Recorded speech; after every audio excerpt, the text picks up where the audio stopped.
You were at school during the war? I was at school during the war, yeah. And I was just about for finishing school when Mr McKnight come to me. It was, I think, about the last week before I finished school altogether at 14. And he called me out. We were going home from school, and he called me over and he said, would you like to be a mechanic? I said, yeah, I would like, because I had no idea where I was going to work. And he said, pop down the village, he says, pop and see Mr Leasley, he said, I've had a word with him, he said, and you should be all right there for a job. So I went down that night, and Mr Leasley was in the front garden, he was gardening as well. And I told him as the headmaster had sent me down to see about a job, and he said, yeah, and are you willing to work, he said. And all this panic with, and he finally said yes. He said, okay, start on Monday, because I finished school on the Thursday and started work on the Monday, And at first it was tough going. It was all the dirty jobs. Sweep the garage up every morning before we did anything else, And they used to check on it to see if I didn't move this. You haven't swept behind that. And then it was cleaning things down. And for the first 6 months, I had all the rough, dirty jobs, And then I got with the foreman, Mr Tom Griffiths, his name was, a grand old fella, but he had a terrible stammer, and you used to get a laugh or two out of him with that, But he was good, and he took me under his wing in the end, and worked with him on car engines and different, and he was very good at explaining things to me, and he helped me out quite a lot there, So I enjoyed that, and I say, then this job come along with the bicycles. Mr Leasley, we always called him the boss. He was the boss to all of us, morning boss when he came in the morning, and he was in with a scrap dealer in Lichfield, Blewett his name was, and he went and fetched a lot of loads of scrap bicycles, some with no wheels, some with one wheel, buckled wheels, all sorts of ways. Everything went on this lorry and come back. And he got me and another lad, Charlie Pye. He after he left, he'd moved up north somewhere, but we got him, and we were given the job of trying to make one bike, say, out of 3 in this, you see. And he sold just an odd 1 or 2 here and there, and it caught on. And it was the time when the Australians were up at the aerodrome there, So we had this job then as get as many bikes done as we could, and he used to go into Lichfield,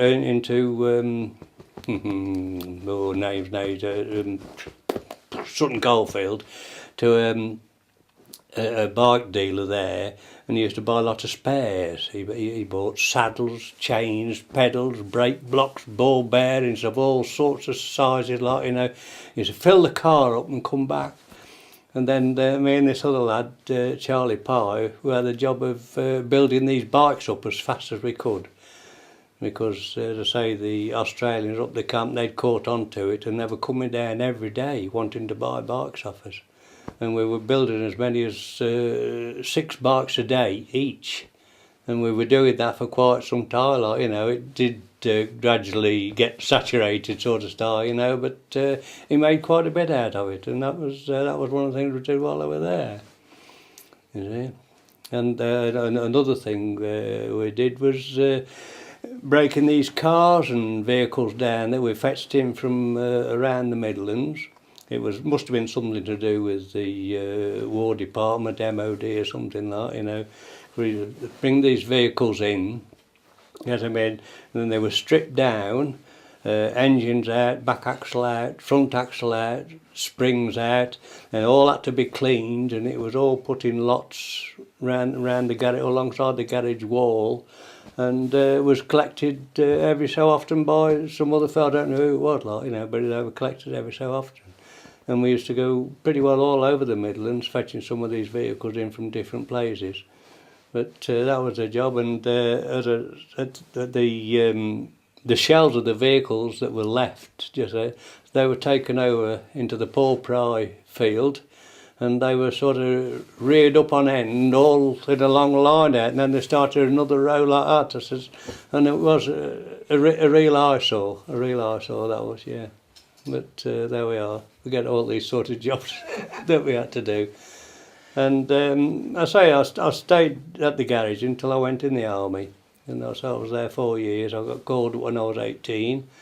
And in the army then, and I was up to Carlisle the first day I went in, then up to Stranraer and across to Ireland. And that was the first time I'd seen the sea, sailing on it.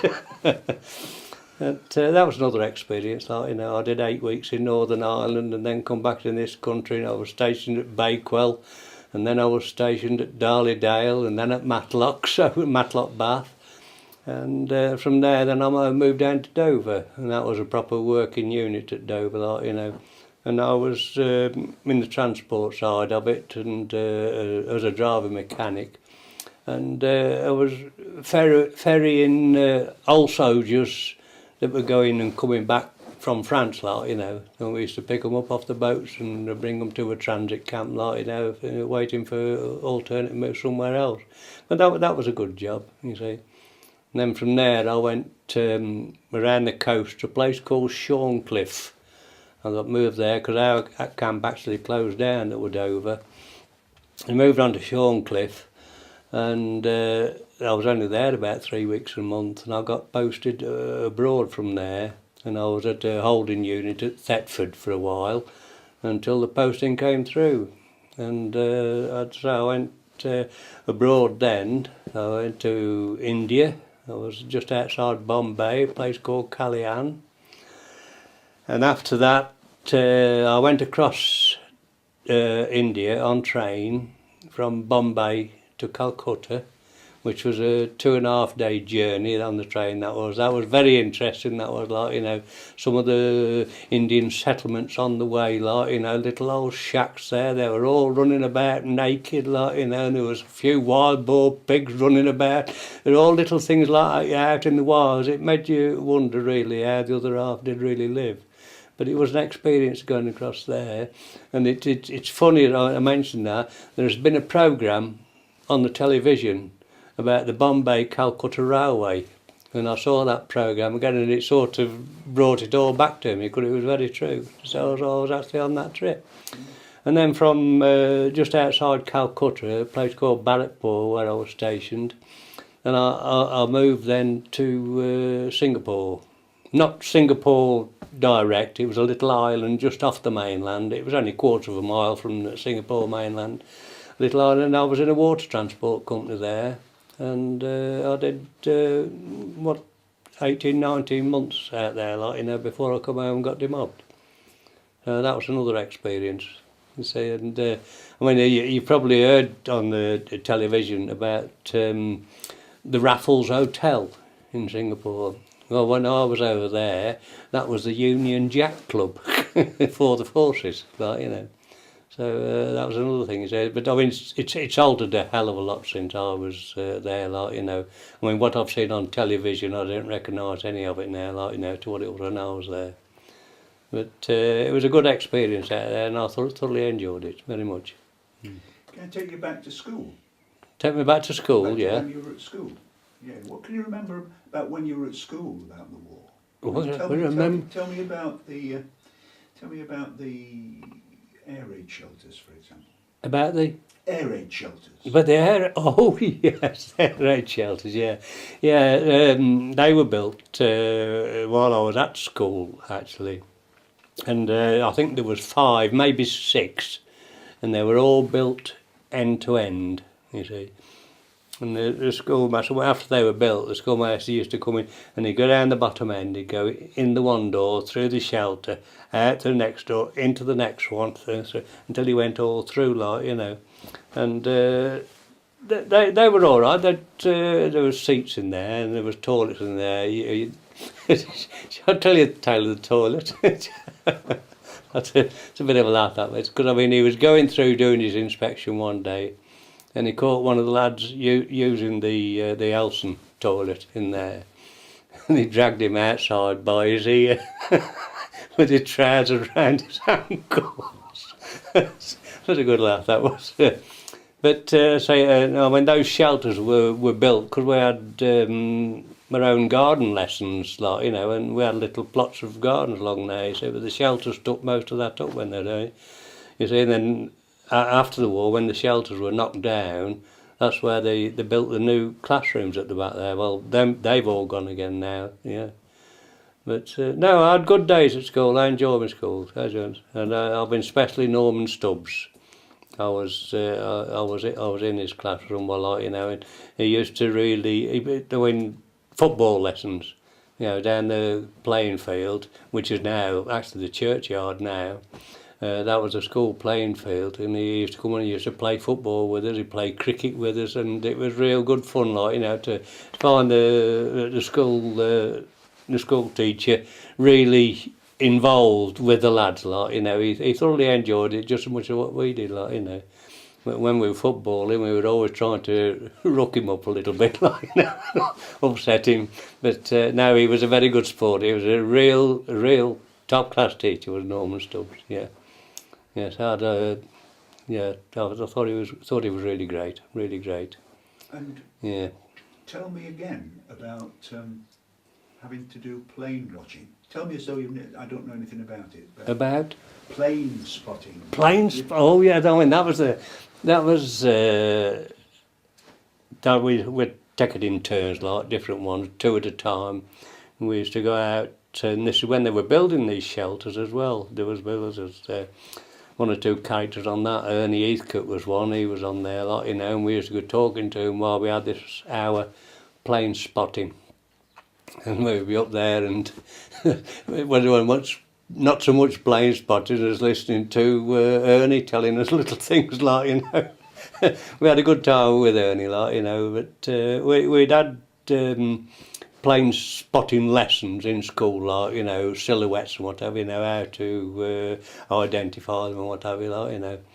But we never saw anything in the way of enemy aircraft at all, like, you know. All what we saw was only our own aircraft, like, you know. But it was a chance to get out of school for a wee while, like, you know, and get away from the lessons. that was all right, yeah, enjoyed it. Yes. Yeah. Do you remember gas masks? Gas masks? Oh yes, I remember gas masks. Yes, I remember gas masks. Yeah, we had to try them on in school, like, you know, make sure they come round and tightening all the straps up and making sure they were right, you see. Then they had an extra filter fitted on the end later on, you know, to counteract some other type of gas or something like that, and it made them very heavy. And we also had gas masks. They were just in a cardboard box. Then there was having little sausage boxes made for them, like, you know, out of leather, with a strap on to have them over your shoulder, like, you know. A lot of passion. I mean, I couldn't afford one. I couldn't. So I got a piece of string on mine for a while, but I finally got a case to put the gas mask in, like, you know, so it carry on about like that. Yeah. Did you have to carry them about all the time? Yeah, we did then. Yeah. Take them to school and bring them home again. Yeah. That's why I say that they made these little cases to carry them in properly, like, you know. It. Bit of a bind at times, like, you know. You got to take them with you wherever you went, like, you know. Well, so especially mainly to school. But there we are. They were there for a job, for a purpose, and we had to put up with it. Yeah. Do you remember before you? Do you remember people being called up, and any stories to do with that? Yes, there was one really. This was Ernie Heathcote. There's a tale I've heard about Ernie being called up. They say he was one of the first men to get called up in the village, you know, for the forces. And it was rumoured, I think it's the truth really, but somebody said that, I was told that his mother had said, there's one thing, now our Ernie's gone in the army, it won't last very long, she says, because our Ernie's got a hell of a temper. So, I don't know.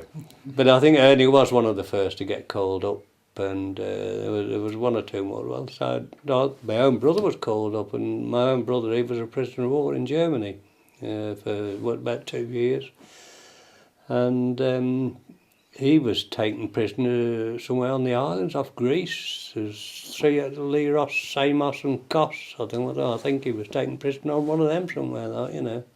So what he was doing out there, I don't know. But he never talked much about it, you know, after he come home. I say he'd had, you know, 2 years in prisoner of war camp nearly. And he was only about 7 stone when he come home, you know. And I think it's the thing he didn't really like talking about, so he never told a lot about it at all, like, you know. If there was anything he told us, it was little funny things, like, you know. You know, they was out on a working party and they got some chicken off some farm or something like, you know, and stuffed it under the van, goes in and cooked it at night on their own, you know, to get a bit extra, like, you know. But that's the only sort of thing he told us, like, you know. I don't know whether he was, I don't think he was really ill-treated, but I think they were quite a bit rough, like, you know. Not as bad as what the Japanese were anyway, because I mean, they were terrible with some of the prisoners, weren't they? Mm. Yeah. Mm. But there was an incident at Leavesley's that was to do with sweets. Oh,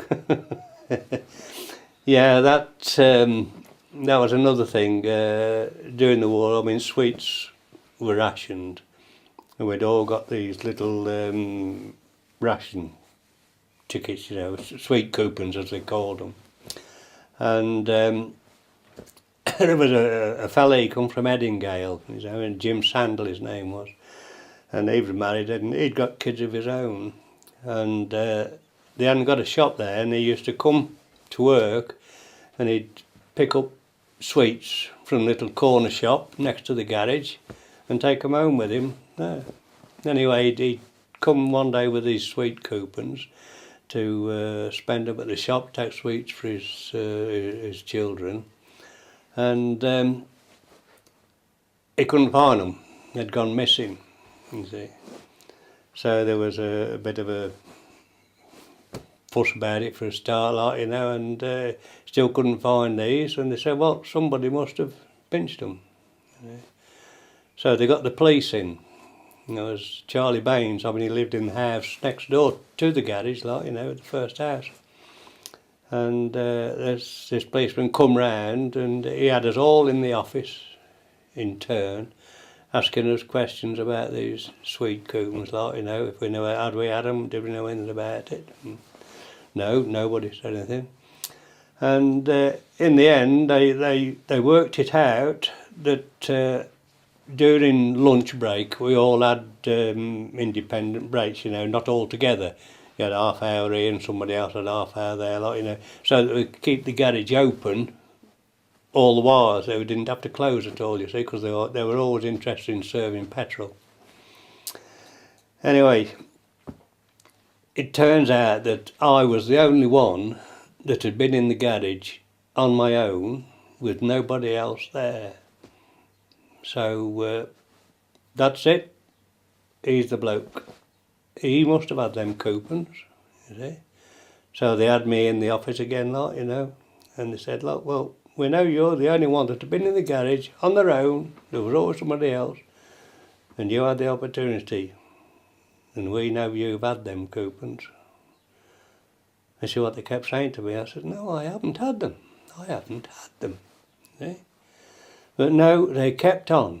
He even said, look, he says, even if you've eaten them, he said, own up to it, he says. He says, because we know you've had them. We know you've had them, he said. And I said, no, I haven't had them. I said, I can't tell lies. I said, I've not had them. Oh, well, we know you have. We know you have. And if you don't own up to it and get sorted out, so then you'll have to go to court. You know? So I'm crying. So I'm really upset about it, like, you know. And I said, I haven't had them. He says, well, go down and see your mum and dad. He says, well, come down with you now, he says. And he says, if you haven't owned up to it, he said, and got it sorted by then, he said it definitely will be court. Well, I was shaking in my boots, I was. Anyway, we come down, we were walking down the village, and we got to the top of Exchange Road, what it is now, and he said, this is your last chance, he said. Own up to it, he says. He says, to say you've had these sweet coupons, or, he says, it'll be court for you. He says, if we get to your house, it'll be court. I haven't had them. I said, I can't say I have had them if I haven't. I said, I haven't had them.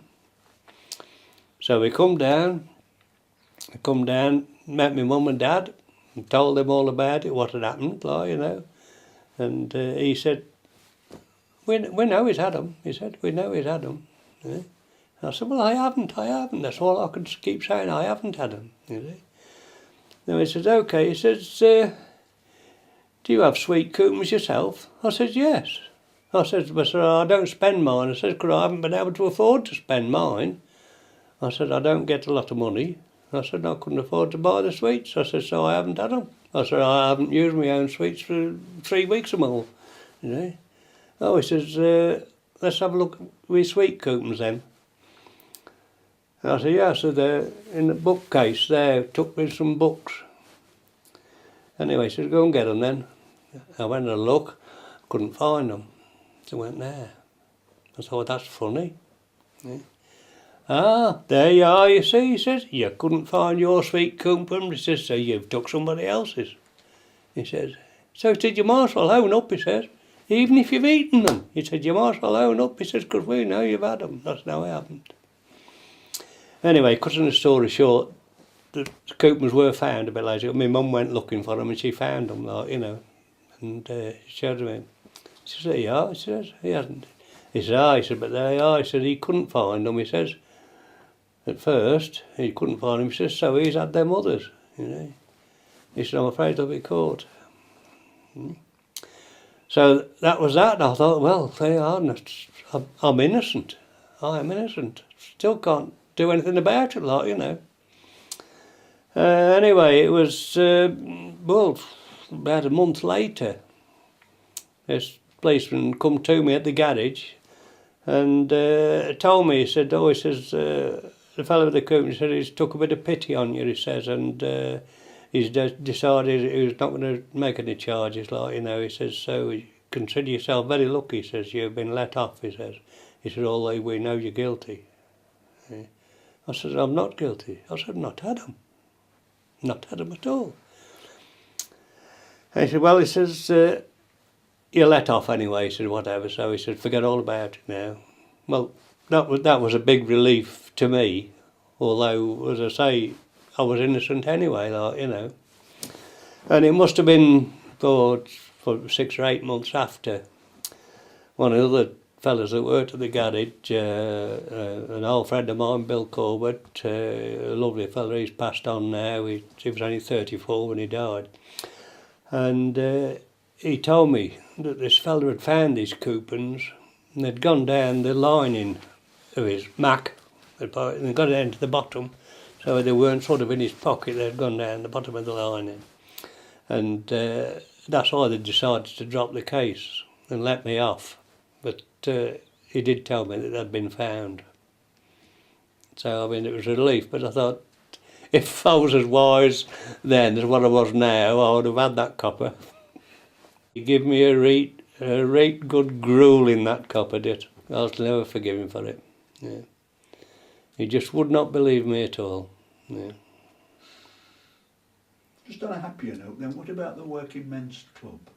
Oh, the Working Men's Club, yeah. Well, that's the building behind the William IV, as now is. That was it.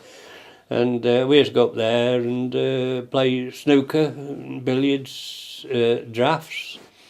And also on a Saturday night we had what they call the bob-op. Not every Saturday night, but, you know, once a fortnight perhaps. And the chap Sid Walker, he used to run this, like, you know, and it was only a gramophone type of thing there, like, you know, and he used to put all the dance records on it, like, you know, and we used to have this prance around the floor, you know, and it was a really good entertainment, like, you know, and it got us in with the girls as well. So, that was all right. I thoroughly enjoyed them bob-ops, like, you know, And then from there, I mean, we started going a bit further afield. We went to Barton, and in Barton, at the Central Hall there. But we started going to dances there when there was, proper bands playing, like, albeit only small bands. And but they were live bands, and we had some good times there, and that was where I met my wife, like, so there you are, all good things happen to us all sometimes, yeah. Is there something about the billiard table? Something about the billiard table? Yeah. Well, is it not? It's not the billiard table that was there. Did I mishear you last time? Isn't the billiard table? The billiard table that was in the working men's club that we used to play on, the one on West End, is now at the Legion Club there upstairs, still the same table. So I've played on that table, well, since I was 14 or 15 sort of style, like, and still playing on it today. Yeah, I say the Legion bought that one off the Scouts. There was two tables. I'm not sure what happened to the other one. I think the other one was sold, and they had a pool table or something the Scouts did in place of it. But I don't know what's happened to it really. I couldn't say for sure. So when there were all these men, these airmen and Americans, did that cause? Was that okay? Was that all amicable, or did it cause problems or anything like that? No. There's no. I say, I mean, the Australians, they used to come down to the garage, like, and buy these bikes, and I can see the boss now, as we called him, like, now this is a good machine here. It's got a new saddle, new pedals, new mud guards, new wheels, and all this, and he'd got it off pat, and he used to say the same thing over and over again when they come. And he used to sell some of these bikes, £10, £12, and I'd wonder if they get a really good bike, 15. You see, which was a fair bit of money in them days, like, bikes. You see, I said, and me and this other fella, Charlie Pye, I said we did nothing for a long while, just building bikes. Yeah. 5 or 6 a day we used to do, yeah. I made a note when you were talking to me that I don't really understand, but it said transport to Lichfield. Does that mean anything to you? Did you get transport to dances or something like that? No? No, transport to Lichfield. I'll look it up in a bit and see what it says. Now, don't worry about it. Perhaps it was somebody else who said it and I wrote it down on the same page. It doesn't ring a bell, transport to Lichfield. No. Can you remember, sorry, I'm just going back to school now. Can you remember evacuees coming to school? Yes. Yes, I can remember evacuees coming. But I don't know how many, because there's only one has really stuck in my mind, and that was it. He was a real lively lad. His name was Bob Vaughan. And I can remember him, but I can't remember any more. It's just funny, he's the only one that I can remember. But I think there was quite a few evacuees that came. I think they come from West Brom area. Yeah. But I can only remember Bob Vaughan. Yeah. Were they at school all the time? As far as I know, I think no. Still there. When I left, I think I don't know. It's hard to remember whether they went back, before. Cause as I say, the war broke out when I was at school, and I was 18 when I went in the army. You see, so these other lads, evacuees, they'd be about the same age. So I don't know whether they stayed in the village after they left school or whether they went back home after they left school. I don't know. But did they go to school half days and you half a day? No, I thought they all came full days. Yeah, right, yeah. And it was all 9 till 4 then. Yeah. Okay, lovely. Is there anything else that you think you can think of? I can't think of anything fast at present. Well, I've gone through all the things that I made a note of. Let's just stop for a minute and I'll have a look in my other book. Yeah. All the others, well, it'll be a long film. Oh no, well, we'll just You'll use edit, bits of it. yeah. But I mean, there is an idea to have like a village. I mean, it'll be there, won't it? It'll all be there. Oh, yeah, on yeah, film. yeah, yeah. And so, if anybody ever wants to make a village archive of people's memories, Yeah, then all Yeah. of it's there, isn't it? yeah. And we'll use bits for the film. Yeah. There was another little thing about these bikes, though. Thought I'll tell you. As I say, there was this. Me and this other lad, Charlie Pye. We built these bikes, like, you know, we're just going at it hammer and tongue all the while as fast as we could go, because he offered us a bonus, like, you know, if we could do a few extra.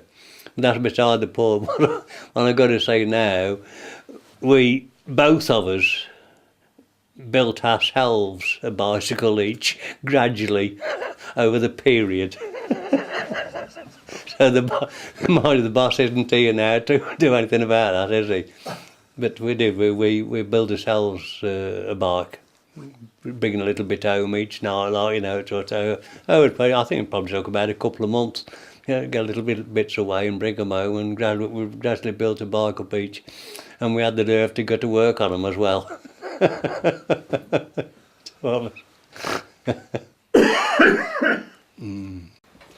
Well, it was my last week at school. I remember the headmaster, Mr. McKnight, he came to me, like, you know, and he said, "Hey, Prince," he says, Can I just stop? Can you try not to yeah, foot the chairs for me? You can pick it up. shall I start again? Yeah, sorry.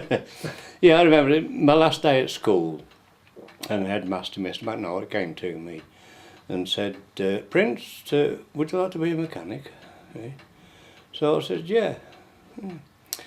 He said, "Well," he said, "go down to Mr. Leavesley," he says, at the garage, he said, "and see him," he said. "I've had a word with him," he said, "and I think you'll be all right for a job." Well, I went down, probably the same night as he told me, like, you know. And Mr. Leavesley then was in the garden, and I just went to him. I says, "Mr. McKnight's told me to call and see you about a job, like, you know." "Oh yes," he said, "all right," he says, "all right," he said, 12 and 6 a week. He says, "Start on Monday." So, I mean, that was the start of that, like, you know.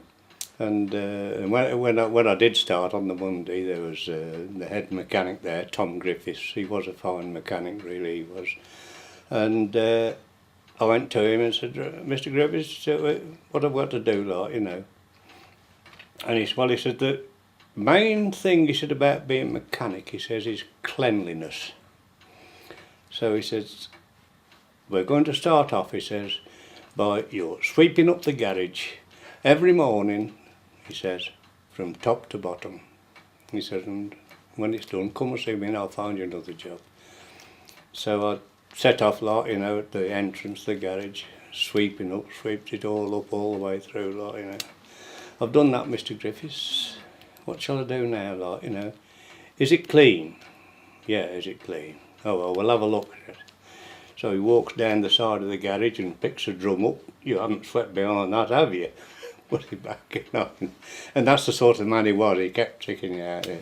And when I did that job, I had a job there, because there used to be oil cabinets in there, and they were all, they used to get all messed up. And I had the job of cleaning these oil cabinets down when they got messed up, like, you know. So that was another job I had.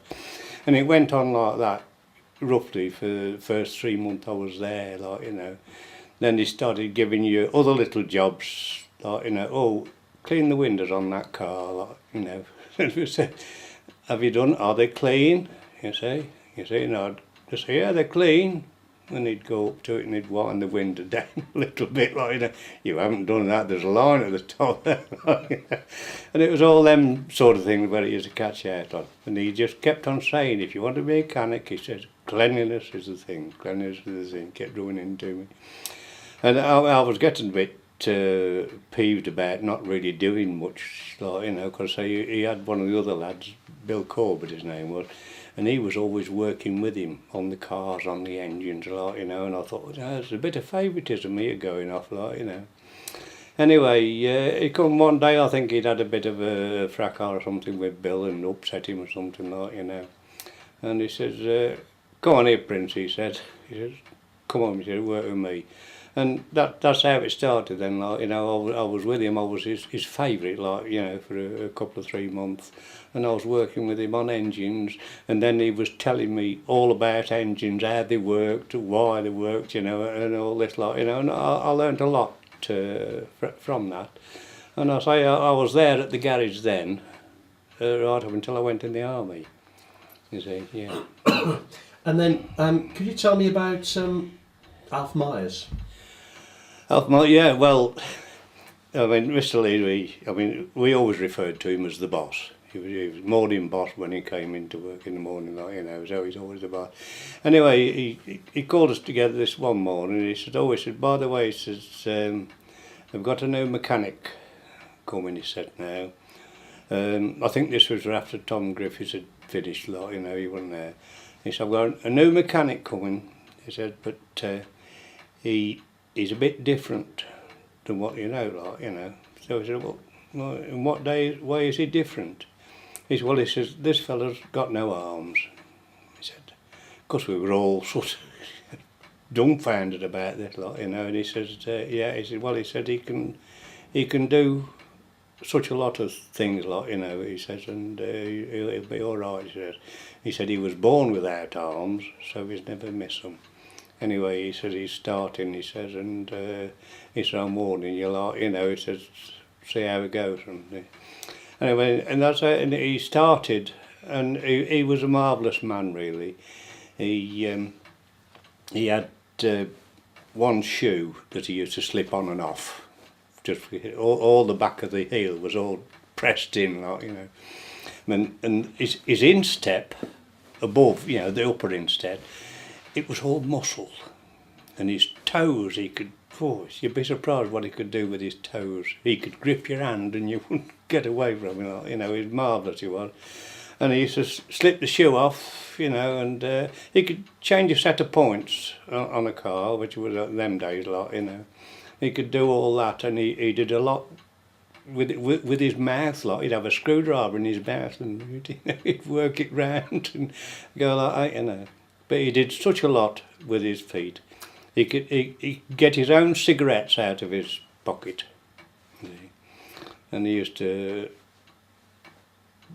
put his foot up on the bench, and he'd lean forward, and he'd just push it out, get the packet, open the packet, get a cigarette out, pop it in his mouth, and then he got a lighter, one that he used to squeeze together, and he used to squeeze that and light up, and that was it. Then he'd put them back in his pocket again, you see. It's amazing. I used to go and stay at his house some weekends, like, you know, and help him out, because he had a small garage of his own with quite a few little cars in there, like, you know, and they were his pride and joy. And I went and helped him out a bit in some of these things, like, you know, give him a hand. And he was a great fella, and you got that used to him, working with his feet, you know, in the end you didn't think anything of it, like, you know. I mean, he could even feed himself at the table, you see. I mean, his wife, she'd cut his meat up for him, like, you know.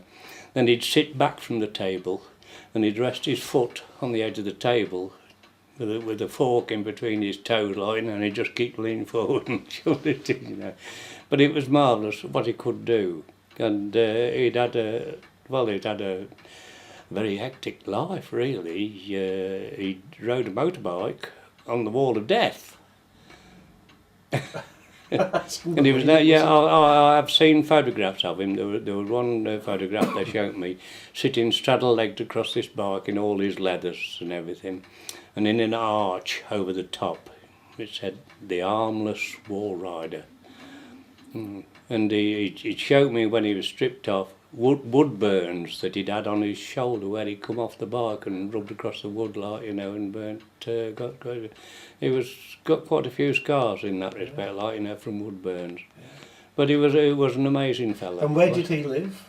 He lived in Lichfield, in Baker Street, which is now the precinct now, you know, going from there. He lived at Baker Street. And it was just up the top end of Baker Street, and a little road to the left where his garage was on that corner, like, you know. And I used to go and stay and have weekends with him. It's amazing. But he was an amazing fella. Yeah, he was an amazing fella.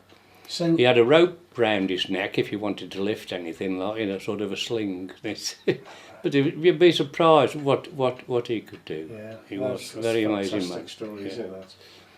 Okay, just moving on to what can you tell me about your time working at the mill? What it was like, what you used to do, that sort of thing. Well, What you can remember about your time at the mill. it started off. It was funny. I mean, it was a family affair at the mill, really, because my father used to work at the mill. He worked in the mill, you know, but he finished there because he's having trouble with some powder stuff. They used to what they were called. They used to do seed, you know, wheat and oats, whatever, and this seed had to be dressed, you know, for germination regions, like, you know, what have you. And some of this powder that they use, you dress the seed with, it got to my dad, and it upset his nose, like, you know. And anyway, in the end, he finished because I was having a lot of trouble with that. And it's funny, my dad finished on the Friday. My brother was on the small lorries doing delivery round the farms, you see. And I started on the Monday. My brother went off the small lorry onto the 8-wheelers, you see, and then he was doing long distance, then bringing the stuff in.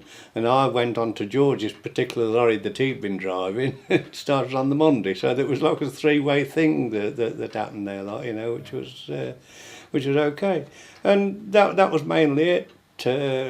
Delivering round the farms, all round the Midlands, like, you know, and go out with a load in the morning, load up and get off and get back. So tell me about the loading and loading the sacks. What was that like? The loading, well, it was all manual, really, like, you know. We used to, what they used to say, back under the chute. That was at one end of the mill.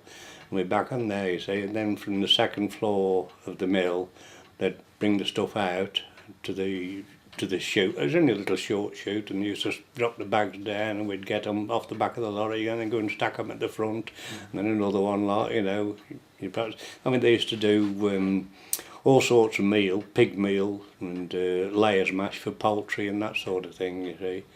And you perhaps have 15 bags of pig meal for one farm, you see, where you start on the front and then other stuff on the top. And you used to, because there was bran and flake maize and kibble maize and all. What about the weight of things? Was it?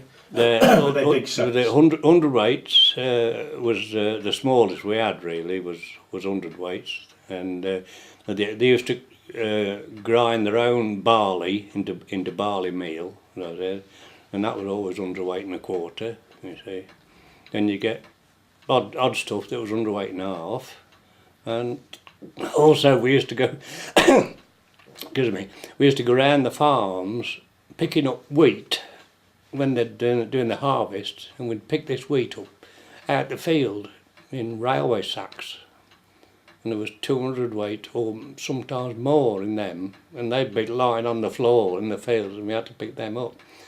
You see, I used to go in the field with a lorry and pull up these sacks. There'd be 3 or 4 of us, like, you know, so one on the wagon, and they used to have a stick, this on it, and they used to rear the bag up, have one hand on the stick either side, like, you know, and then 2 of you'd lift it onto the back of the lorry, you see, and then you get your sack truck and truck it up to the front to stack it up the front, see.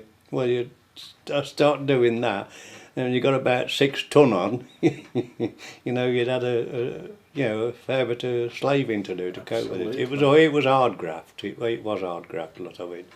And when we delivered, you'd get to some farms, there's perhaps nobody in. They perhaps wanted 2 ton of stuff. Let's unload it yourself, you see, get it off. And you get to another farm, perhaps wanting fertiliser. And a lot of that was in 200 weight bags or 100 weight and a half. And you'd get to the farm and they'd say, well, I don't want to use this fertiliser yet. I'd like it up the loft. You see, so when you're carrying them up the steps up the loft then.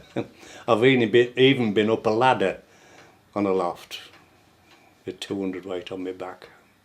So That's I mean, a them big days load, isn't it? there was hard graft, and I was saying I mean, if you come back to the mill and started arguing about it, you say, as you know, say, the customer's always right. See? I mean, nowadays they wouldn't do it. They wouldn't do it today. But it'd all There be was they'd use a health and forklift truck safety or now, and something. I'm not insured for that anyway. Yeah. You see. But no, it was hard graft while it lasted, like, you know. Yeah. Just you wouldn't do it now. People wouldn't. I just want to take you back to your mum now and tell me about the making cups of tea for the fishermen. Yeah, well, we used to live in the cottage by the canal, the thatched cottage at Gaskell's Bridge. We lived in that thatched cottage there. I was going to school at the time. And we used to get quite a lot of fishermen. And I think she had this idea, like, you know, there was somebody sort of on the opposite side of the canal, like, you know, do you fancy a cup of tea? I said, yeah. So she used to make a jug of tea, like, you know, and then, well, I had the job of taking it to them, go over the bridge, like, we're down the other side. How much is that? Well, a big jug was a shilling. And we get there, because it caught on. And there was fishermen that sort of came regular, like, you know, and then they'd send one of their lads or somebody with them, like, you know, can we have a jug of tea up here, like, you know. And I was sometimes going up as far as the lock with a jug of tea for some, like, you know, because they used to have sort of fishing contests there, like, you know, and there'd be quite a few of them. And it caught on. We used to get quite busy sometimes. So how long did you do that for then? Well, I can't really say how long, but it probably a couple of years it sort of went on, like, you know. But it was mainly in the summertime. There wasn't much, you know, in that way in the winter. So was it only tea? Did you ever offer them anything to eat or anything like that, or was it? No, it was mainly tea. No, but, I mean, perhaps.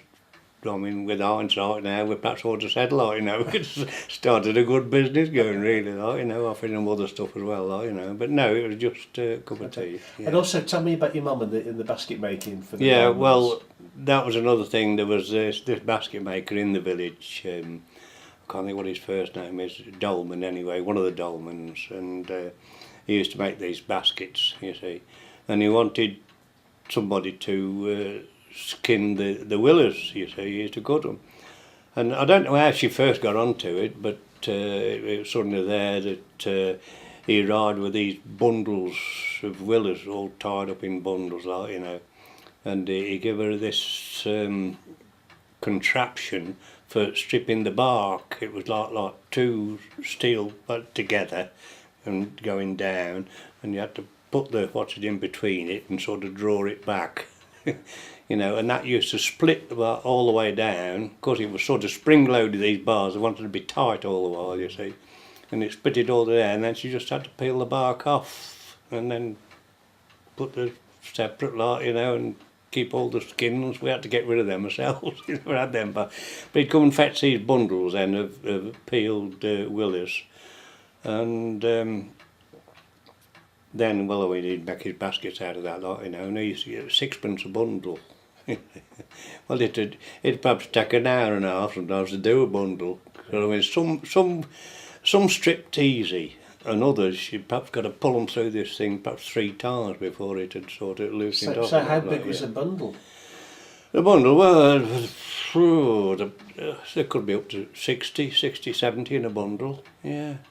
So cheap labour. Yeah. It was cheap labour, really, like, you know. But I mean, a little bit extra. I mean, my parents hadn't got a lot of money at all, like, you know. They sort of lived week by week, and that was it. So anything extra they could come up with, like, you know, all helped out. Yeah. So can you remember the Dolmans where they were when they made the baskets?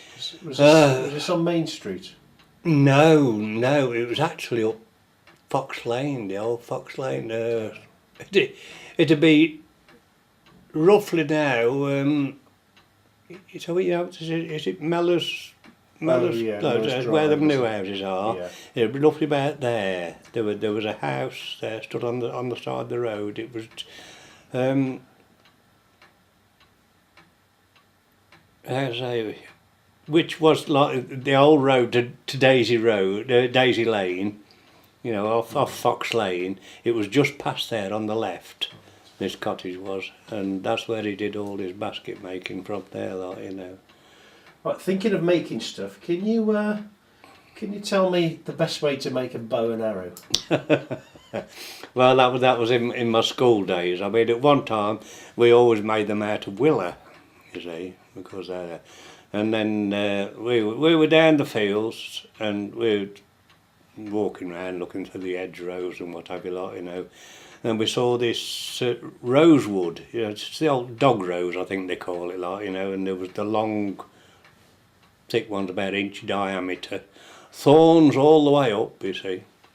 But we all carried penknives in them days, like, you know, not they are today, carrying an offensive weapon, but we'd all got penknives and we'd cut them off at the bottom, sometimes a bit dicey, like, you know, getting hooked up ourselves and what have you. And then we'd pull them out the hedgerow, you see, break all the thorns off, you see, and decide what length we wanted for the bow, you see. Then we'd sort of smooth it down a little bit, and a bit of emery cloth or something, like, you know, after took the thorns off, and make a bow out of that. We'd bend it, you know, and put the string across, and they were far better than willer, And for the arrows, well, myself, I used to use Michaelmas daisy stems, because they were pretty light, you see, and they were nearly always straight. So these were better than the willer, because I had willer sticks first. And these Michaelmas daisy stems, I used to get a nail and cut the head off a nail, you see, and push it up the bottom as far as it would go and bind it, you see, until you'd got about 1/2 inch of nail sticking out the end. And that was used, like, you know, but I mean, we were always careful with them. We never, you know, tried anything new. We always had targets to aim at, and that extra little bit of metal at the one end give it that bit of weight to the arrows, and that they really went, see. And so where would you get the Michaelmas daisy stems from nowadays? well, out of the garden. I mean, I've got a Michaelmas daisy grows here, and often reminds me of, you know, when I cut them down.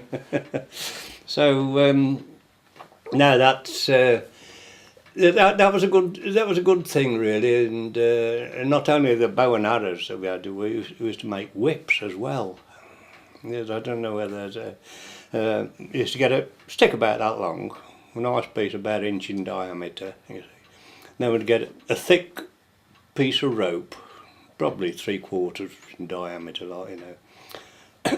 We'd bind that onto the stick and probably even put a nail through the rope to make sure it didn't come off, and then bind it on with string and tie it up, you see.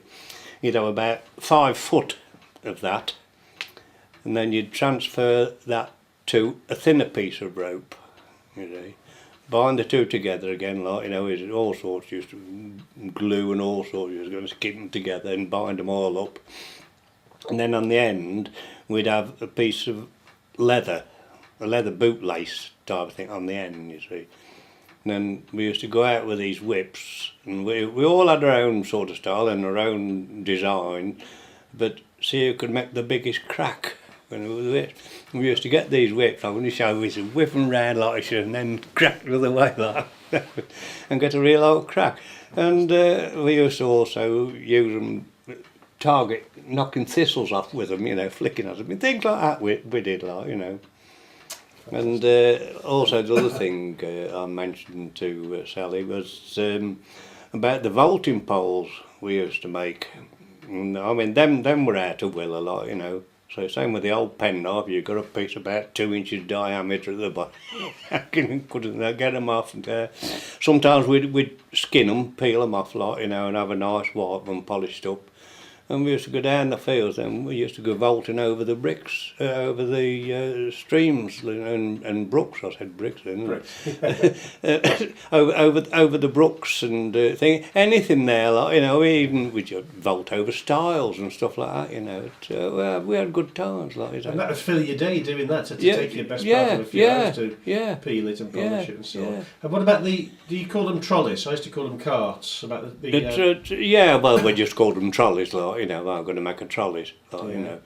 And up the top end of the old Fox Lane, where it used to join the A38, there was a tip there where they used to tip all the ashes, like, you know. It was.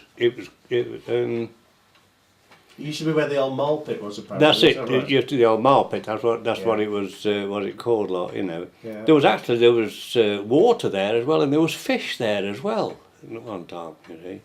But anyway, it was just sort of a dump for everything, you see. And we often used to go around there and have a look around, see what we could find, any old pram wheel or anything that had been dumped, you know. And used to get all sorts there. You'd be surprised what there was there. And we'd get these wheels and bring them home, like, you know, and just get a plank of wood, something like that, you know, and make it as a steer at one end, like, you know, and wheels on the back there, sit on it. Sometimes we'd steer with the feet and push them backwards and forwards. But that was a bit nice, because if you come round too far, it'd pinch your foot. But no, we had good fun, and we thoroughly enjoyed it. Like, Tell me about when you used to get down Gaskell's Bridge and stop just at the... oh yes, I say we'd start on top of Gaskell's Bridge, and halfway down we'd do a sharp right turn and down a little path then, and dive straight for the canal. And I said the front wheels used to go over the edge of the canal, and then we'd wedge and stop. And we always used to try to do that, especially if somebody was looking, like, you know, give them a fright. But no, we had good fun. We had all sorts. Yeah. Oh, that's amazing. It takes me back a bit. Yeah, and You we just also had the bowlers, what we called the bowlers. Well, them were out of ordinary bike wheels. You see, we get the bike wheels, we'd take all the spokes out, so you'd only got the rim, just the rim, you see. And we used to look for a stick, especially a curved piece of stick, and that used to fit in the groove there, and we used to push these hoops about, and you could actually steer them, like. Never heard of that one Yeah. before. Oh yeah. And when you were kids as well, tell me about the swimming test, because you all learned to swim in Well, the swimming, yeah. Well, I mean, our school holidays were mainly all spent down the river. I mean, it was much cleaner then than what it is these days, like, you know. And I mean, all through the summer, I mean, there was swimming there almost every day, and weekends you used to get a lot. And that's where I learnt to swim. But it was the old wooden bridge, not the Bailey Bridge that it is now, and it was slightly arched, you see, and there was three sort of archways through it. And one side of the river, it was about 14 foot deep. One side of the bridge, I should say, about 14 foot deep. And the other side, it was sort of waist deep, halfway across, ideal for learning to swim, you see, so we were always pretty safe. So as we kept on trying, we used to swim out a bit further and try and swim where it was a little bit deeper. And then when you felt we could do it, they said, well, you've got to do the test now, you've got to swim against the current under the first arch, so at least you're close to the bank, you see, under the first arch, and get out the other side. That was your first test, you see. And as you got better at it, then you'd got to swim into the middle of the river and under the middle arch, and then back to the side again, the second one. And then when you really felt confident, you'd got to swim all the way across and under the furthest arch away, which was very deep behind that one, very, very deep down there, and then get out on the other side again, like, you know, and that was, you say, if you'd done that, you felt you was, So you'd passed your test, and you was a swimmer then, like, you your know. badge of honour then. Yeah, of course, then you'd start going in the deep side, then, you see, we used to dive in off the bank, you see, run and dive, run across the field about 20, 30 yards, like, you know, and just straight in, down there, and swim down to the bridge. Now we'd climb up the bridge, on the pillars of the bridge, and get out and dive off the top rail of the bridge, and there, like, you know, and that was it. We spent our whole summer holidays down there, and we used to rob the hedges of any old wood and timber. We always used to have a fire behind the edge as well, like, so that when you got out cold, you got a fire to get warmed up again. And also you used to get down Mill End Lane and camping and so on, is that right? Yeah, well, down the meadows at the back, like, you know, I'd time camping out there, little old tents, you know, we'd take a couple of blankets with us and anything, going tin cans and all sorts. We used to take with us, trying to do a bit of cooking if we're there. But we'd go out looking in mushrooms, like, you know. Sometimes you might find 2 or 3 odd ones, like, you know. But more or less, it was a bit of a failed episode, really, in our lives, like, you know. But I mean, that was it. We used to just do that, and say we'd have the vaulting poles and bows and arrows and the whips and all with us, like, you know, and we'd have a bit of everything, crack at everything, like, you know. But it was just good enjoyment for kids, like, you know. We made our own enjoyments in them days. It's not like the army; they're not satisfied these days, are they? No, no. Everything's a bit instant, isn't it? Whereas if yeah. you're spending a few hours making a bow and arrow, it's something that you can be proud of, isn't it? And I remember one lad. He come from Wales and lived in the village, and he had this rose bow, and he wanted it to look like a proper bow, like you see on the professional fuzzy, like, you know, and he almost got that shape to it, and it was very good, but he was having a lot of work getting it like that. So what sort of size bows were they? About a yard long or something like that? They'd be 4 foot in length. Yeah, 4 foot in length. So for a young lad, it's quite a big bow, isn't it? Yeah. Well, they were powerful. I mean, these Michaelmas Daisy stems I used to use, like, you know, a good 100 yards you go with them. Yeah. So what sort Because of... when I lived in that cottage at Gascoigne, the thatched cottage, there was a field down the back, and 100 yards away, then there was this hawthorn trees hedge sort of style, like, you know, and they used to stand there and fire over the top of these trees, see if you could land on the other side, like, you know. Oh, it was marvellous, really good. And just normal string did you use for them? Yeah, just normal string, yeah. I mean, after a while, I mean, they'd snap, you'd have to get another piece of string, not, you know. But, just normal string. I mean, that's all there was, I think, in them days. Yeah. And did you make a groove in the end to put the string in, or just tied it round? Well, you tied it round and took it over the end, like, Right. as well, like, you know. Yeah. It was a tricky job to get it ready, especially because you've got to bend the bow, you see, and bind it round and do it, like, you know. Sometimes it'd slip and back again, yeah. But no, we managed in the end, like, you know. And I mean, the arrows, I mean, I've watched them on television now with these bows. I mean, they only hold the string with the fingers and the arrow is above it. Well, we used to hold the arrow. We put a slot in the arrow, like, you know, and that went out onto the string. Then we used to pull the arrow back and let it go. That's right. Oh, they're very technical now, I bet, aren't they? Yeah. Oh, more they've even got sights and all sorts now. So I'm guessing when you were a teenager, that's the time when you sort of would have been when you went into the army about then. No, it had been mainly school days and probably the first 12 months after I started work, like, you know. Right. You just think that then there'd be just weekend stuff then, like, you know. Right, I just wondered what you did as a teenager in the village then, but I guess do you remember any of the recreational stuff at the village hall or anything like that, or what did you do for well, as I was growing up and after school, I mean, it was dancing when I got 16, we used to bike to Barton, to the Central Hall at Barton. There used to be a dance every Saturday there, and if there wasn't one there, there'd probably be one in the village hall down here, you see. And I say, and during the war, there's the Air Force up at Fradley here. I think they had 2 bands up there, you see. One was called the 51MU, and there was another one called Silver Wings band, like, you know. Yeah, probably a couple of trumpets and a trombone and piano and drums, like, you know, and that was enough. That's all we wanted, like, you know. We had a good time. Do you remember the cinema that used to come to the village hall?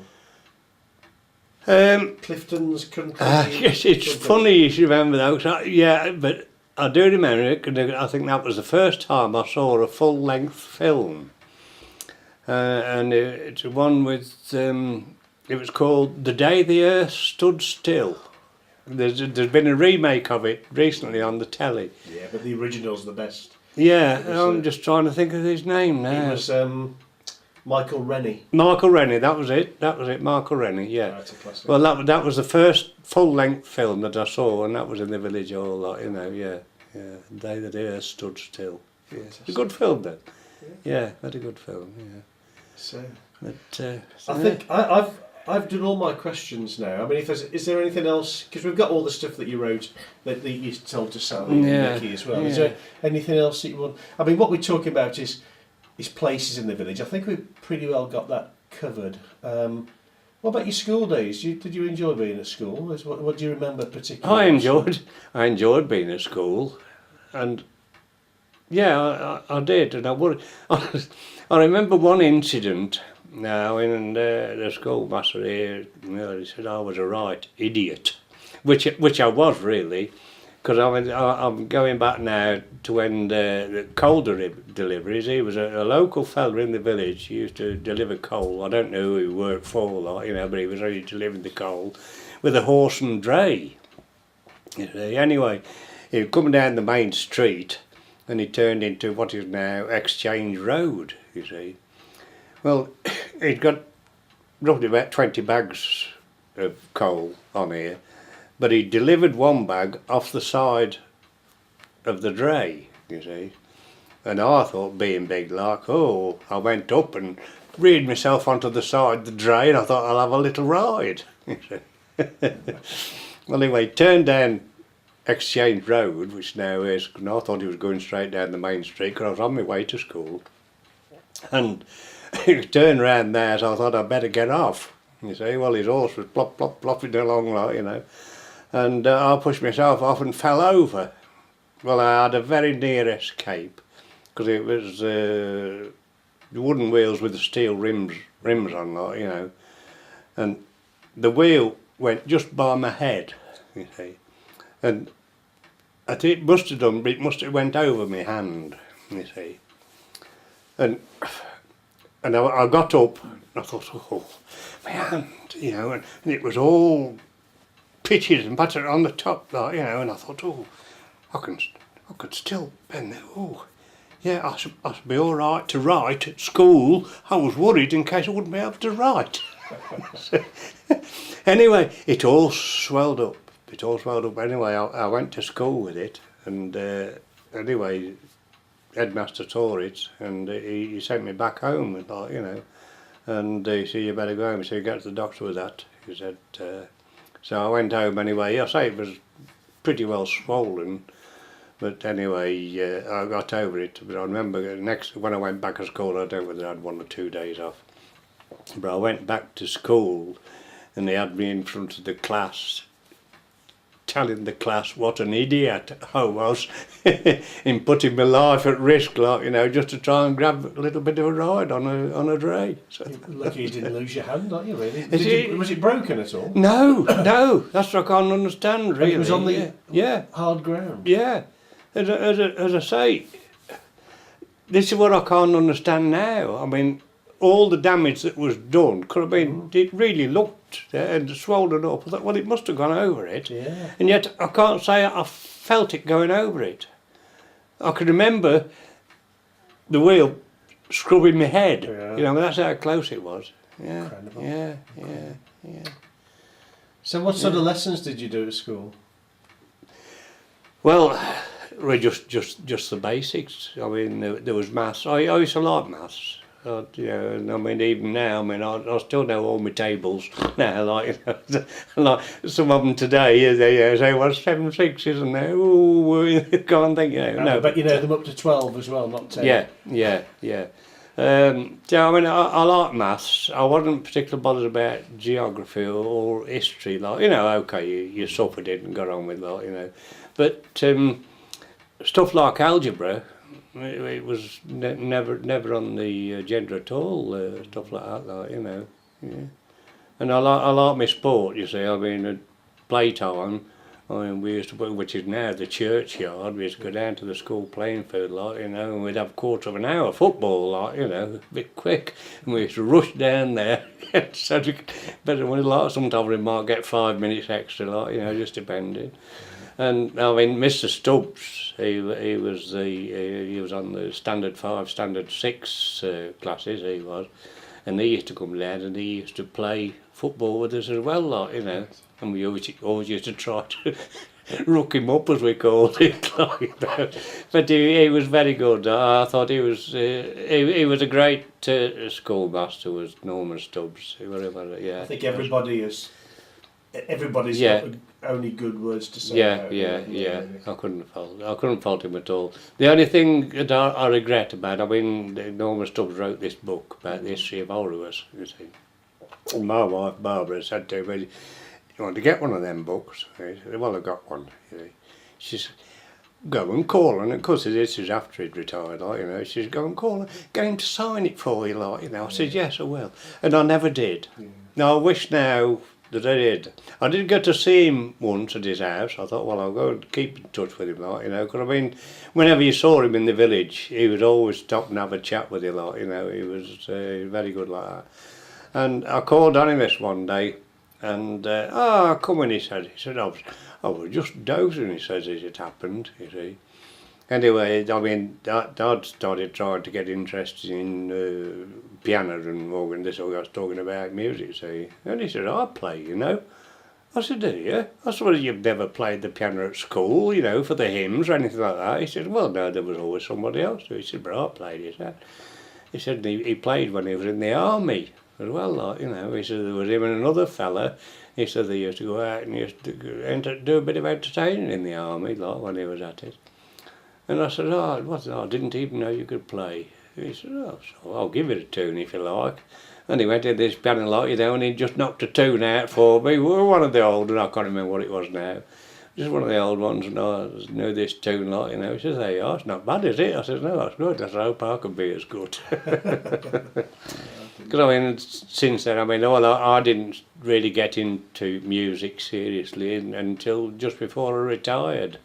And then that's when the organs were coming out, like, you know, so I bought a bit of a cheap organ to start off and got going, and I think I've had about 4 different organs, and then I've gone on to keyboard now. So I play the keyboard now, but only for my own pleasure, sort That's of. That's a nice thing to do, though, isn't it? Yeah, I have played at Penkridge, and I think half a dozen times there, just for the old folk at an old folks complex, like, you know.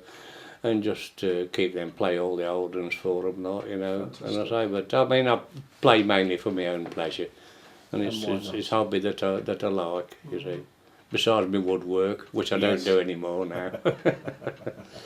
No, I've thought of starting up with the woodwork again, but it's time. I mean, since I lost the wife, like, you know, it's you got to do it all yourself, and I don't seem to have the time at all yourself. And with your 300 potted plants as well to look after you just keep me going, yeah.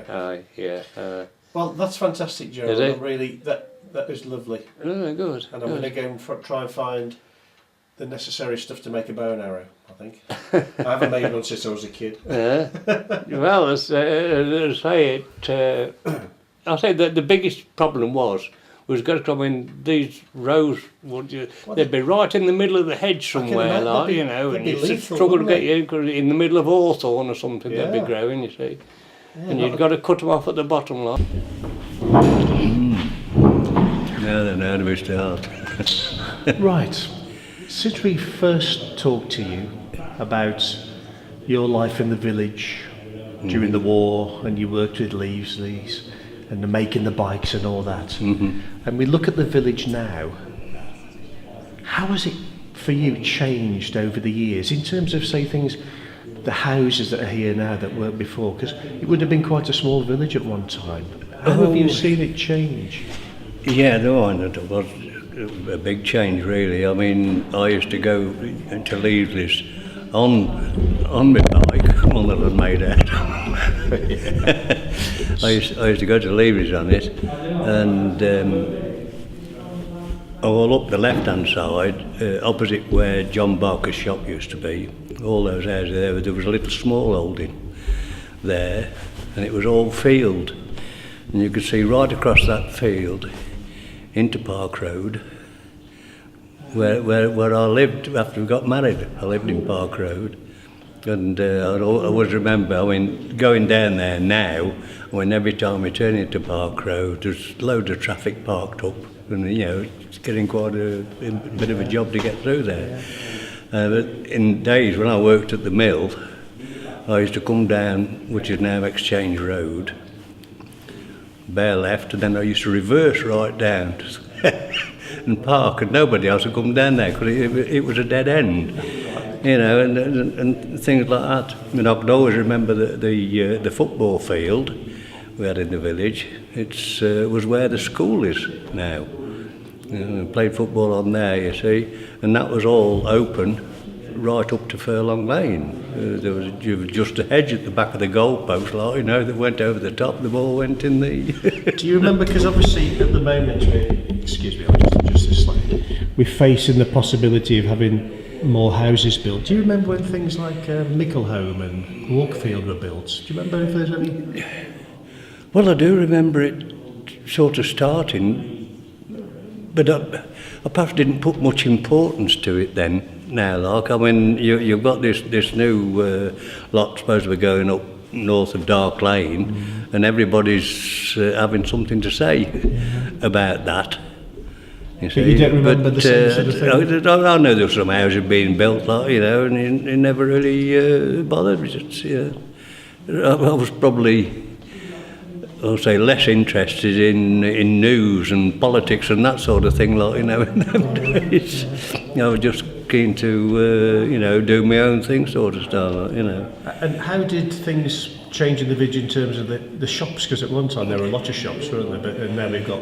Well, yes, they've all gone now. There's one at, you know, at the bottom of Kent's Bridge there. You see, I mean, that was one that used to be Mrs. Ayres, and her name was there. Used to get sweets when we went to school, you know.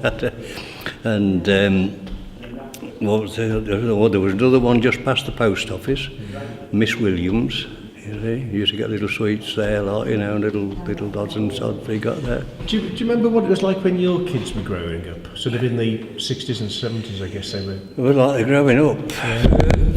What was there in the village for them to do? What was I say? What was there in the village for the teenagers, say your kids? What did they do for recreation? Can you remember? Well, there wasn't a lot really in recreation at all, because I mean what is now Walkfield and quite a play area, that was just Walkfield. There was the cricket field there. There were some tennis courts on the cricket field itself in them days, but that was about all there was in there. There was nothing else. There was nothing for the kids at all, like, you know. We made our own, yeah. When did you work at the mill? Oh, there.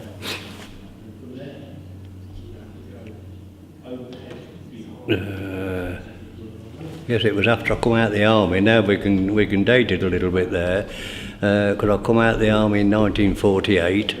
I went back to Leaveley's. I was with him there about 12 months. So 1949, when I started at the mill. And how long were you there for? Only I was about 18 months, not long there. And from there I went to Marley Tiles, because I mean, I wasn't earning a lot at Leaveley's, and I wasn't earning a lot at the mill, and it was pretty hard graft there as well, like, you know, I went delivering cattle foods. A lot of these farmers, they wanted it up the loft, and you know. So I mean, it was hard work, and we were struggling a bit financially, like, you know, there's no doubt about it. So I thought, well, the job that pays more money, and I went to the Marley Tiles, you see.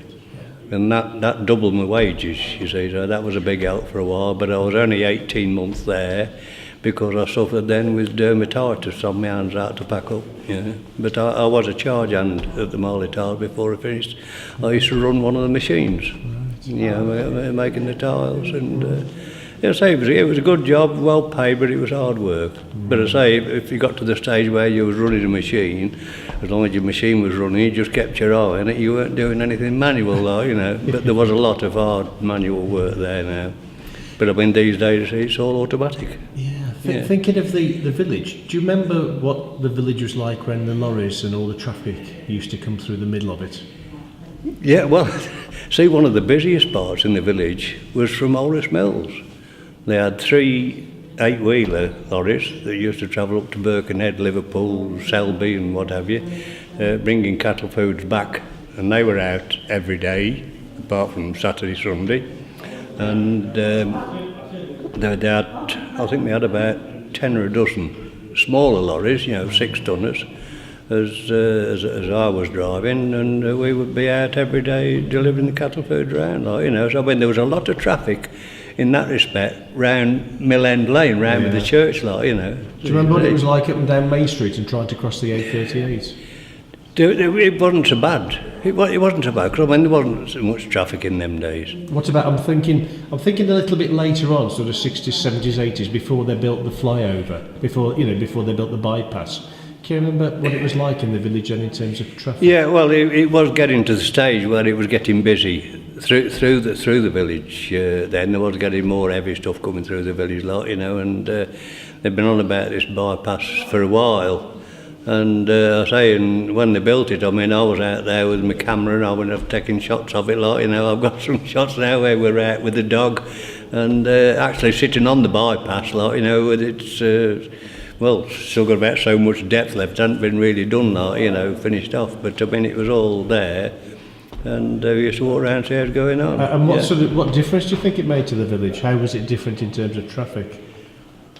Oh, it made a big difference. It did make a big difference, you see. But there was still some that knew their old road through the village, and they were still using that, even though they got the bypass, Which you find now, there's still one or two been sneaking through the village now. So especially when they come from Leaveleys after filling up with fuel, you see, they've been going fuel to get onto the 513. But it would have been a dangerous junction, wouldn't it, at one time, going over the A38 to get onto the farm? At what we call it was Leaveleys then, that junction, because you got the Paul Pry opposite, you see, and you got a staggered crossroads, and it was a little bit naughty at times there, with traffic. There was quite a few accidents, and we'd got a saying when I worked at Leaveleys, you'd perhaps hear a crash outside, and you say, "Hello, that's it, another brush and shovel job." And while I was at work at Leaveleys, I went out to quite a few accidents, because there wasn't a breakdown service in them days as they've got today, and they'd ring the garage up, you see, and say, "Oh, there was an accident, can you help us?" And we'd get the lorry out. We had a little 3-ton lorry, and we'd put what they call an ambulance truck on it. That was like a 2-wheel truck that used to wedge under the axles of any vehicle that's got to have a lifted tow, and we'd go out with that, and we'd take loads of blocks of wood and jacks with us, because we never knew what was going to happen. And that must have been quite a traumatic thing if there'd have been anybody hurt or so on. Well, there was one incident there that happened down the Orgreave Strait there, and we had a call out. It was just getting dark, and it'd be during the war, because there was blackout, and I suppose lights dimmed on your vehicles and all this, see. And it was a fella on a motorbike. He lived in the village. He lived next door to the club, which it is now. Now then, I think his wife could be still alive, but she doesn't live in the village now. I'm just trying to think of his name now. It's gone. And this is my problem now, is remembering names. You're getting older and names just vanish. It may come to it while we're talking. Anyway, he was on a motorbike, and he'd stopped to talk to somebody in a car. They'd seen the light, stopped, and he was facing Kings Bromley on his motorbike, parked alongside this car, chatting with the driver, you see. Anyway, they made the farewells, and he just turned round in the road to go, and a coach coming towards Kings Bromley and took him and the motorbike. He finished up, he was underneath the coach with his motorbike, and the coach had gone across the road trying to avoid him, and got over the ditch. There was a slight ditch there, roughly about 2 foot deep. And the front wheel of the coach was sort of in mid-air over the top of the centre of the ditch. and he was trapped on the bank between there, see.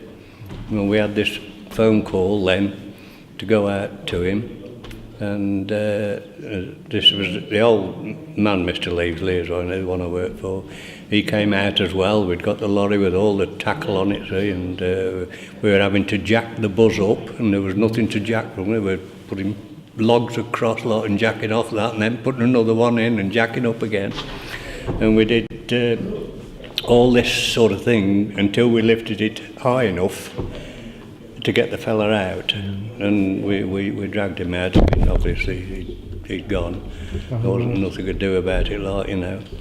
And I remember we got him out, and we'd still got to get the coach off the road and the motorbike out from underneath, like, but we got him out first, and he'd gone, so we just lay him on the back of the lorry that we'd got there, lay him.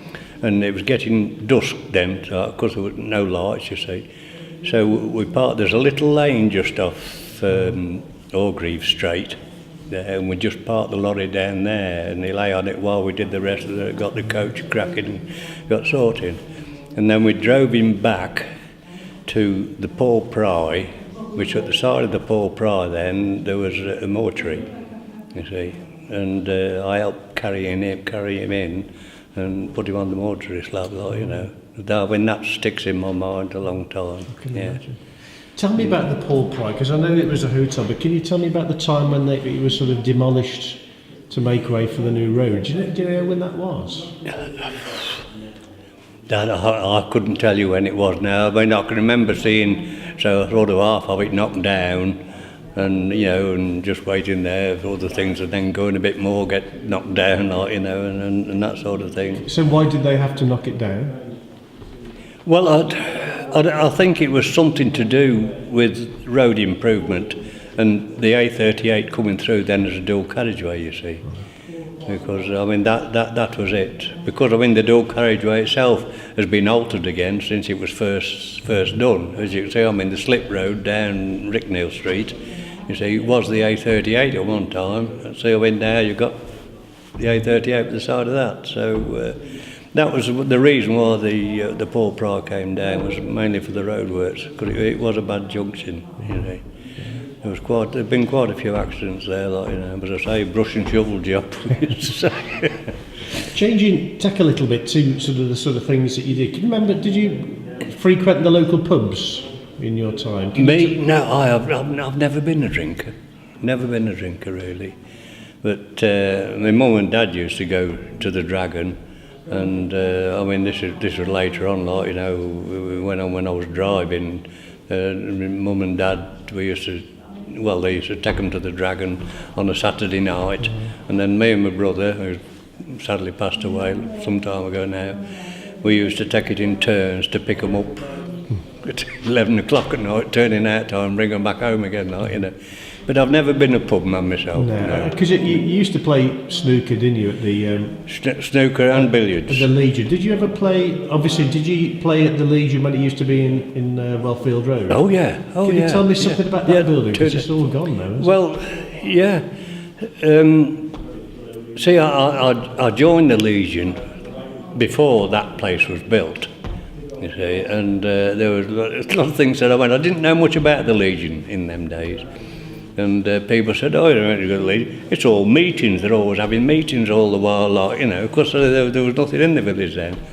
Then there was a fella, Les Stevenson. He was going round trying to get new members, like, you know. And I knew him very well, like, you know. And he got on to me, would I join? I said, yeah, I'll certainly join, like, you know. I said, I ain't bothered about these meetings, right?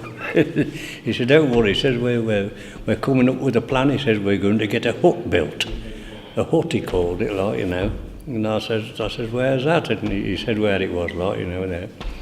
And there was three blokes mainly out of the village. They were all in the building trade, and they had a lot to do with the building of the old club.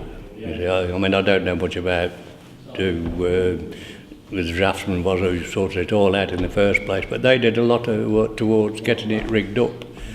And it did finally get underway. And of course, we had this room on the side there with 2 billiard tables in it, and that was great. It used to be absolutely packed out. Yeah, we had to put our names down on a board, to get a game. And there's sometimes, especially on a Saturday or a Sunday lunchtime, especially. We'd go across there and there'd be about 10 names on the board, they've got to come on yet before we can get on. So sometimes you were waiting, perhaps an hour and a half before you could get a game. So we all took it in turn, but it was good. I enjoyed it. Because they had the bowls green there as well, didn't they? They had the bowling green there. Yes, I played on the bowling green there. I won a singles cup, I think, on there as well. I think I've still got a little what do they call them? Trophy. Yeah.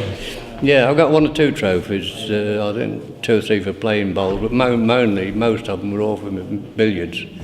You see, so no, I enjoyed my billiards, but I enjoyed the game of snooker as well. But I've been brought up with billiards, with the old working men's club, which is now the Scout Hut, behind William IV. That was the working men's club there, and they had 2 tables there, and the one table that's in the club now is one of those, and it's a lovely table. It is. It's really everybody who plays on it. We had down the old club, we had snooker players come down, exhibition stuff. Dennis Taylor, you see, Alex Higgins, Ray Reardon, they come down and give exhibitions, and it was real nice to see. Yeah. Because obviously the Legion has now moved to the to its new site. Do you remember that when it was a cafe? Do you remember? Was it called? Oh yeah, the Tree Cafe. The Tree Cafe, yeah. Oh yes, I remember that, yeah. My wife used to help them out there sometimes. To go home and go. So, I don't know much about it, because I think when I moved in it was still there, but I never went in. Who built it, who used to use it? Well, I know there was see, it's names again. I know there was a couple that when Barbara was there helping them out, there was 2 men that ran it, Dean and Davis. That's how I remember them, because it was not nice to remember Dean and Davis. And there's one of them, Davis. He had a Ford Zephyr car, and he knew I'd worked at Leasley's and I used to do a lot of my own work, and I used to service his car for him as well. So it turned out all right in them days. So do you know when it was built roughly? Well, it was in the village here as a Tree Cafe when I came into the village, and that was 1935 when I come into the village. That was still yeah. Was there well, then, Kent's Bridge was just finished. It'd been just finished. Well, that was in 1934. So the cafe was there then, was it? The cafe was there then. Yeah. Okay. Yeah, and there was a tree there in the corner. Roughly, say if you go up Welford Road to the top and then turn left, in that corner, that's where the tree used to be. Yeah. So lorries used to pull in there. And so this is another thing, you see, that Tree Cafe was there, and it was a transport cafe. And then they built those houses on the opposite side of the road, and the people started moaning because the traffic coming in at night and giving them away. Well, it was there in the first place. Why complain after? It's little things like that stick in your mind, Yeah, but I don't know. No, that's and good. another also, there's other things. Doctors. When I came in the village, and when I was perhaps using the doctor's surgery more, perhaps after I'd left school and I was at work, we had one doctor in the village, Dr. Platt, and you didn't book an appointment to see him if you was feeling off it, flu or cold or something, you broke your finger or something. You went to the surgery and you sat in the passage and you were just in a queue. He used to come to the door and open the door, next one, take him in. He did his own dispensing, and he was on call during the day out, and he was also on call at night. We had one doctor. So do you remember the doctor's surgery moving from various locations and then eventually ending up where it is now? Do you remember where it... Well, I can only remember it being up the main street there. I suppose you've been told whereabouts that was, like, you know. That's the only place I can remember as a surgery. Do you remember Dr. Livingston at all? I remember Dr. Livingston well, yes. Now, he locked a drop of pop, he did. I remember a friend of mine lived in the village, Taffy Garrett. He was one of them, as one of the builders that started helping the old club. And he went down to see him, this Dr. Livingston, you know. And he says, well, what's the matter with you? He says, well, I feel a little bit inebriated. And Dr. Livingston says, well, that makes two of us then. He liked to drop a scotch. I mean, he was a jock, so he liked to drop a scotch.